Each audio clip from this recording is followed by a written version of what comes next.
Well, welcome everyone. Welcome to the Alaska Center for Spiritual Living. Thank you for coming out on this beautiful Sunday of Labor Day weekend, braving the terrible outdoors that we have today and making it here. So thank you for coming. And welcome to all the people watching on YouTube. It appears that we'll have a number of our regular congregants will be watching on YouTube. That number is growing all the time now. That doesn't mean you still can't come. But yeah, we invite and we welcome the people on YouTube as well. The theme for the 2 months of August and September is prayer. It is affirmative prayer. And if there's one thing that I'm absolutely certain of, is the efficacy of prayer. Prayer absolutely works.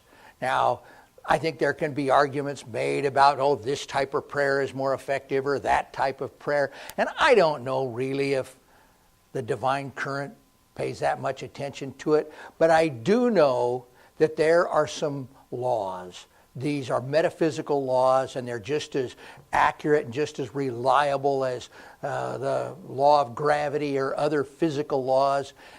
And I think that when we step into those, we can actually use those. We can change the conditions in our lives, and we can make our lives better. We can bring more joy, more happiness, more fulfillment to our lives. An important way of doing that is through prayer. Now, we teach one form of prayer, and there may be a lot of others, but we're going to talk more about that later. But the important thing is that I think that prayer is effective. And when we use it, we can profit and benefit.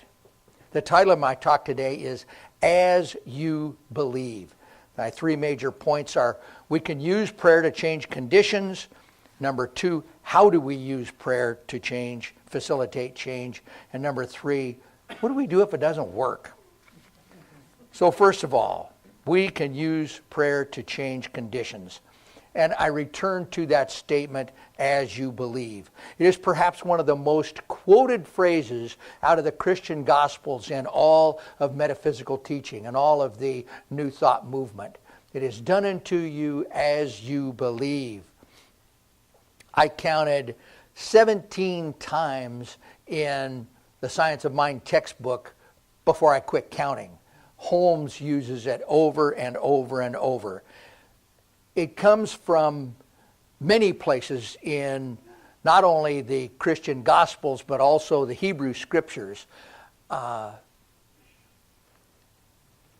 going to cite three, and the reason being that I'm kind of going for those three is that they are perhaps the best well-known, and it's because they come from the miracles of Jesus.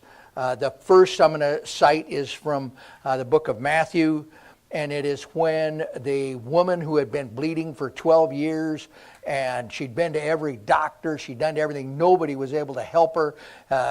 And she had the belief that if she touched the hem of Jesus' robe, she would be healed. And as he walked by, she reached out and touched his hem, and he felt it. He knew it. And he turned, and he even said, who touched my robe? And she knew that he knew, and so she kind of fessed up, and she said, well, I did, Master. And then he said to her, have courage, my daughter. Your faith has healed you. And at that moment, she was healed. Have courage, my daughter. Your faith has healed you. Later that same day,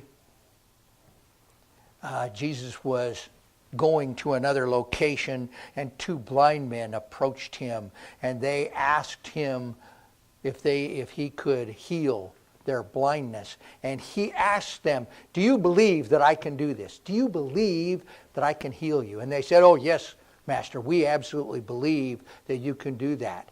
And his reply to them was, let it be to you according to your belief. Let it be to you according to your belief. If you believe it, then it will be so. And the third example that I'll talk about, this is also from the Christian Gospels, and I'm using these stories out of Matthew. They appeared in other of the synoptic Gospels, but Matthew seems to have the most fleshed out, the deepest part of it. And this was when he healed the centurion's servant. A Roman centurion approached Jesus and said, my servant is lying back in my house and he's dying, and could you heal him? And Jesus said that he would and he could.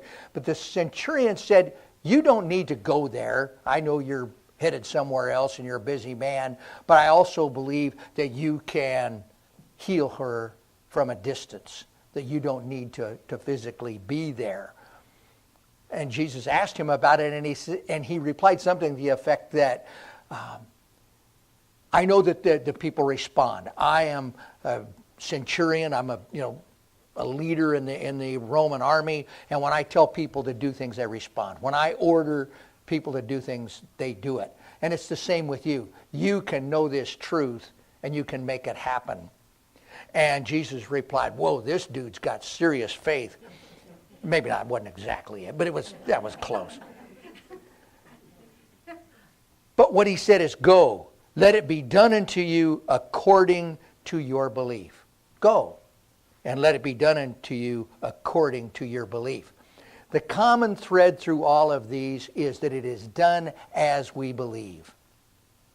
Now, most of you know by now that I like to check out the authenticity of some of these things in the Bible, and like to refer them back to a thing called the Jesus Seminar. It's a collection of 200 theologians, people who have dedicated their entire lives to studying the Bible, and they have looked at it line by line and decided whether or not Jesus actually said these things. And these 200 renowned scholars, when asked, had an almost unanimous consensus, he didn't. That Jesus did not say that he did not do that. And I almost dropped the whole thing from my talk today, because we can't be going around something that Jesus didn't say. But it made me think, and I'll go back to something that I've said before, and that is, we have to look at the times in when this was written. The first book of the Synoptic Gospels, Mark, was probably written about 50 CE. So this was, the author very easily could have been around while Jesus was alive, but maybe not. By the time Matthew wrote and copied a lot of Mark, it was certainly passed down in oral tradition from father to son, at least once. And it was a common theme that was said in those days by the storytellers, the people that passed this oral tradition down, is, I don't know if it really happened this way or not, but that's unimportant. What's important is the story. And I think that applies here. I don't know whether Jesus said these things or not. I wasn't there. But if we talk to and listen to these 200 theologians, we can guess that probably he didn't say those things, but it doesn't matter. What really matters is the story. What matters is what the meaning of this is behind. And the meaning of this is that our thoughts are creative and that our beliefs form our reality. Our beliefs form the experience that we have on this plane at this time. Ernest Holmes got it. He really understood that. Ernest Holmes wrote in the Science of Mind text, "We are immersed in an infinite creative medium, which, because of its nature, must create after the pattern our thought gives it. Jesus understood this, and in a few simple words laid down the law of life. It is done unto you as you believe." No more simple and yet no more profound statement could be made. So our founder, Ernest Holmes, underlines this idea. I'll tell another story. A lady by the name of Linda Logel of Angier, North Carolina, had a place, she lived in a place that she really, really liked. There were a lot of things about the place where she lived that were really good. It was all one story, so she didn't have any steps to negotiate. It had a really nice walk-in shower, so she didn't have to risk a slippery bathtub. It had a beautiful view out the front window. It had a lot of amenities that she liked. It had a spare bedroom, which she had been able to convert into a sort of a library, study, office kind of a thing. But one of her favorite things about her house, behind her house were some woods, and she had gone out and hung her bird feeders in the trees in the woods, and she could look out her kitchen window and see the birds feeding. Well, the place she was in got sold. It was bought by a big corporation, and they were raising the rent, and things weren't looking so good. And then she found out that her place had toxic mold syndrome. She had a toxic mold at the bottom of her. So she was going to have to move. There was no two ways about it. And she did not look forward to that. And like many of us, we do this.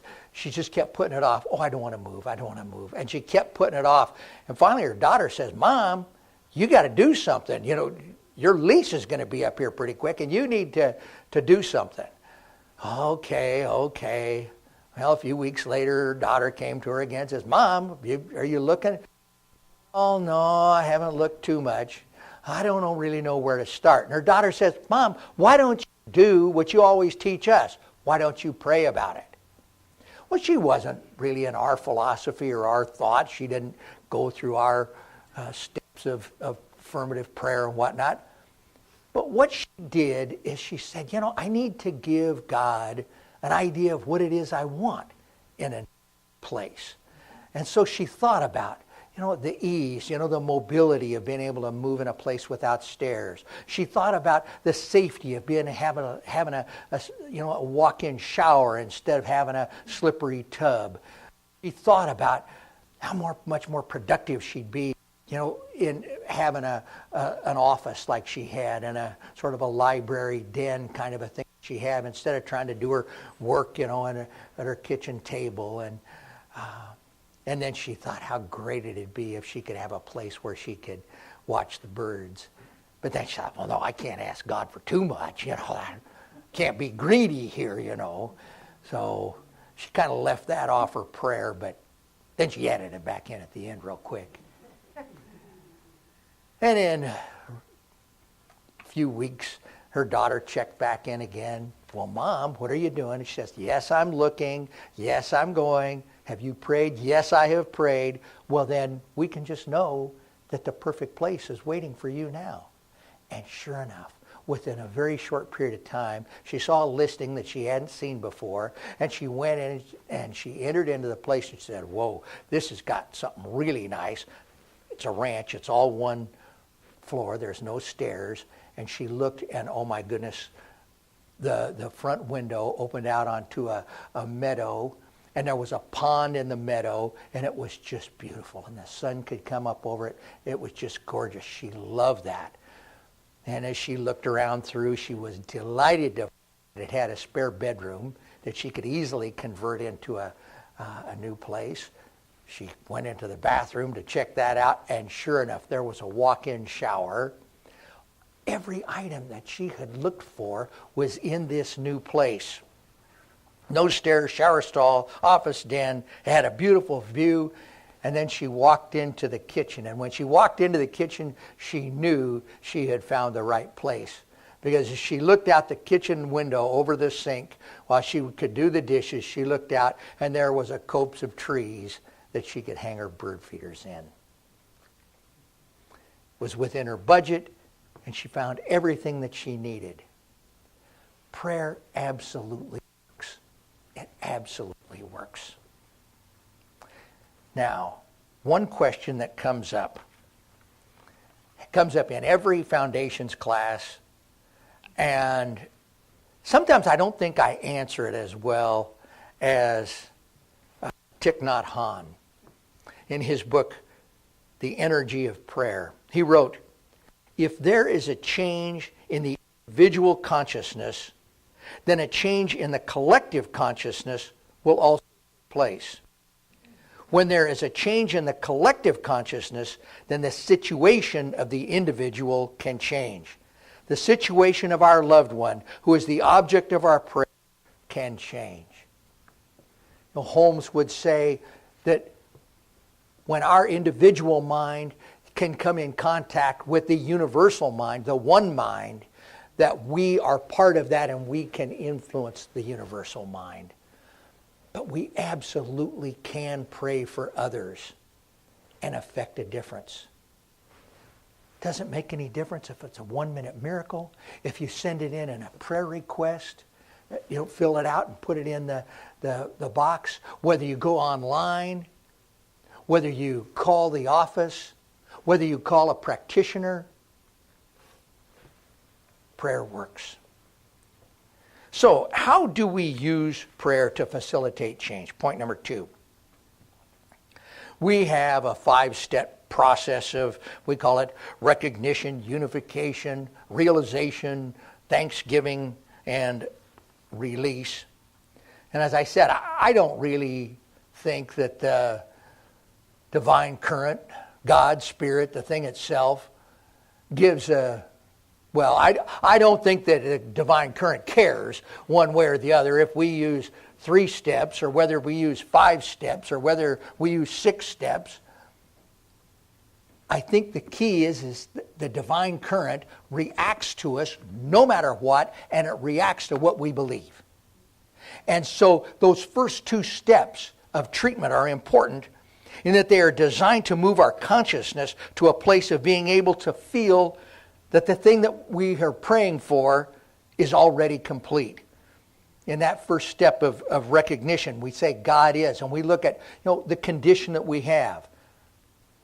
Just make up something, lack and limitation. There's more month than there is paycheck.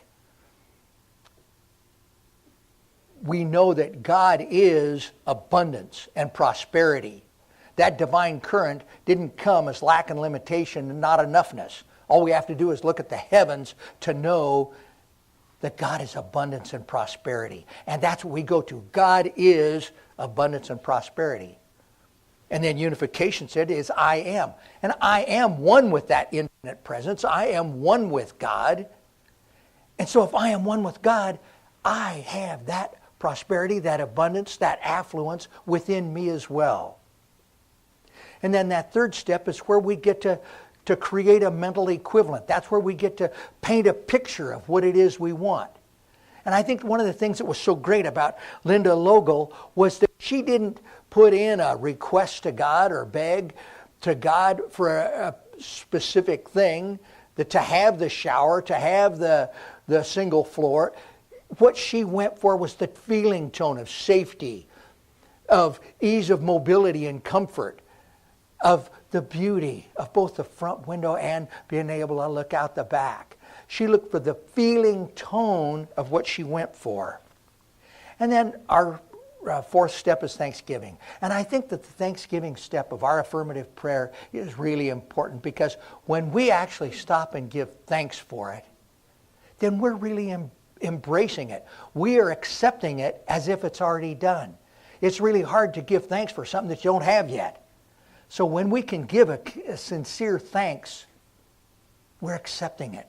And we're declaring that it is part of who we are. And then we release. We don't need to do any further. We can let it go.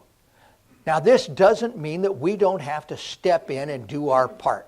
If you take this example of affluence and abundance, if we're in that place where we've got more month than there is paycheck, or what other type of income we have, that doesn't mean that we don't have to do our part. Maybe that means we have to take a second job. Maybe that means we have to do something else. It doesn't mean that we don't have to do anything, but what it means is that we don't have to direct the universe to supply us. We don't have to figure out every bolt and to do it. We just show up and do what we can. I love that song we sing, do what you can with what you've got. We've got Mother Teresa. Do what you can with what we've got in the place we are, in the time we have. And the divine will figure the rest of it out. We don't have to know every tiny detail. So we're going to do an exercise. Yeah. We need this today. I can feel it. So let's start. Take a deep breath and just kind of relax.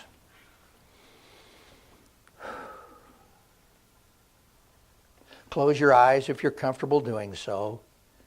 And just go within and assess your energy level. What is your energy level now? Are you almost asleep? Don's sermons will do that. Or have you already had 3 cups of Herb's coffee and you're wired and ready to go? Assess your energy level. Okay, everybody kind of have an idea, feeling what your energy level is? Okay, now we're just going to do a simple affirmation. Repeat after me. I am filled with energy. I am filled with energy. That sure didn't feel like filled with energy to me. I am filled with energy. Let's put a little oomph into it. I am filled with energy. I am filled with energy. Oh, one more time with a little more gusto. I am filled with energy. Okay, that's a little better. Now, let's return to that place of quiet and assess our energy again now. How do you feel? Do you feel a little more energized? Do you feel a little more alive? A little more going?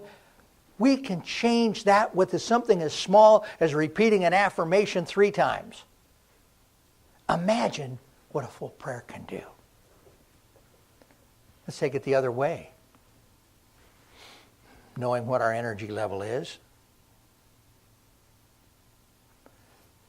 Our affirmation is, I am filled with peace. I am filled with peace.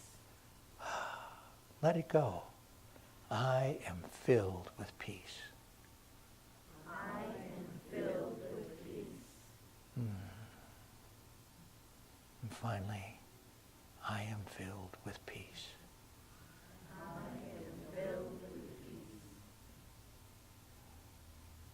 And now we assess our energy levels. And even though we are now filled with peace, there is still some of that energy within us. And we can do this, even with a simple affirmation. So, third point, what do we do if it doesn't work? We pray, we think we've done everything, and yet that new place to live hasn't manifested. Or we don't have that abundance in my life, or things haven't changed. The condition remains the same. What do you think we can do? Pray again. Keep on praying. Over and over. It doesn't make any difference. Number 2, what can we do? 1-minute miracle. We can go to somebody else and ask them to know that truth for us. Now we talk about going to licensed practitioners, but you don't need to go to a licensed practitioner. Anybody can pray with you. If you're having an issue, if you're having something in your life, get a prayer partner. Then the 2 of you can sit and pray, and you can pray for each other, and it works. There's many, many ways to pray. I talked about some of them earlier. We've got the prayer box, the thing in the bulletin. We can go online. There's an 800 number in the magazine that you can call. There are an infinite number of ways that you can receive prayer support, and it does work. Or you can go to your minister. He's not going to say no. Or she. You might have a female minister. So the conclusion, the takeaway today, we better close this up. Our prayers can and do change the conditions of our lives. I know that the very power of the universe is behind the words that I speak and operates through my words and through my beliefs. And so it is with this awareness of the creative nature of our beliefs that I invite my colleagues, the practitioners, to join me in holding our congregation in love and light. Just simply knowing that firm belief that we live in an abundant universe, that we are products of a loving God, and that we, by our divine birthright, have perfect health. And so I speak my word now for everybody that is experiencing effects that do not reflect those spiritual truths. Speak my word for those that are speaking or that are experiencing lack and limitation. We just simply know that we live in an abundant universe. We absolutely know this. And we know that each and every one of us are entitled to the largesse of the universe. We know that each and every one of us, as children of the Most High, have been given perfect bodies. That there is a creative force which created each and every one of us.